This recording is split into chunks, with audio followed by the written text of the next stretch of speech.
सुनसान गांव का रहस्य। ये कहानी है उत्तर प्रदेश के एक सुनसान गांव धर्मपुर की। कभी हरा भरा गांव अब वीरान पड़ा है। कहते हैं 20 साल पहले एक के बाद एक रहस्यमयी मौतों ने गांव को खाली कर दिया। लोग कहते हैं इस गांव में जो रात बिताता है वो वापस नहीं आता। रात के बाद यहाँ कोई सुबह नहीं होती। लेकिन राहुल को इन बातों पर यकीन नहीं था। राहुल एक पत्रकार था, सच्चाई दिखाना उसका काम। वो अकेले कैमरा लेकर धर्मपुर आ पहुंचा।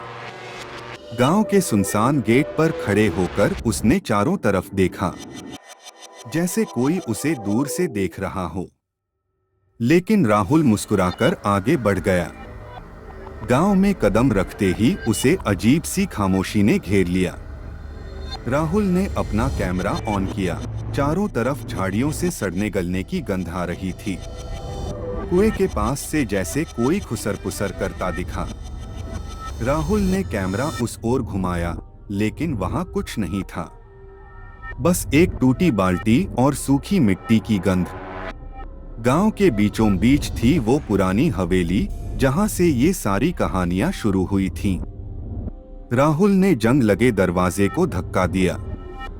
अंदर अजीब सी ठंडी हवा थी, इतनी ठंडी कि उसके रोंगटे खड़े हो गए। दीवारों पर मकड़ी के जाले और छत पर चमगादड़ लटके थे।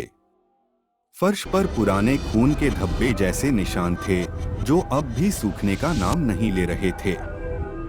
जैसे ही राहुल ने टॉर्च आगे बढ़ाई, ऊपर सीढ़ियों से किसी के कदमों की आवाज आई।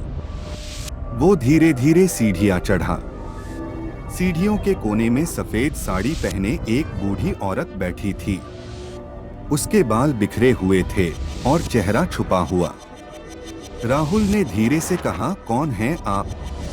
औरत ने धीरे धीरे चेहरा घुमाया। उसके चेहरे पर आंखों की जगह सिर्फ काले खाली गड्ढे थे। राहुल की आवाज कांप गई, उसकी सांसें तेज हो गईं। वो पीछे हटने लगा, तभी औरत बोली, ये गांव अब कभी नहीं जागेगा। यहाँ से कोई वापस नहीं जाएगा। राहुल का कैमरा हाथ से गिर गया। अचानक हवेली की खिड़कियां अपने आप बंद होने लगीं। दरवाजा तेज आवाज से बंद हो गया। राहुल ने भागने की कोशिश की, लेकिन कोई रास्ता नहीं बचा था। उसने आखिरी बार चिल्लाने की कोशिश की, लेकिन हवेली के अंदर उसकी आवाज ही कैद हो गई। अगली सुबह गांव के बाहर लोगों को सिर्फ राहुल का कैमरा मिला।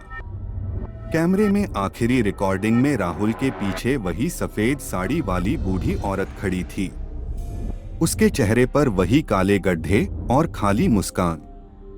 धर्मपुर गांव आज भी वहीं खड़ा है। कहते हैं अब भी कोई उस गांव में रात बिताता है तो लौट कर नहीं आता, सिवाय एक कहानी के, वापसी की।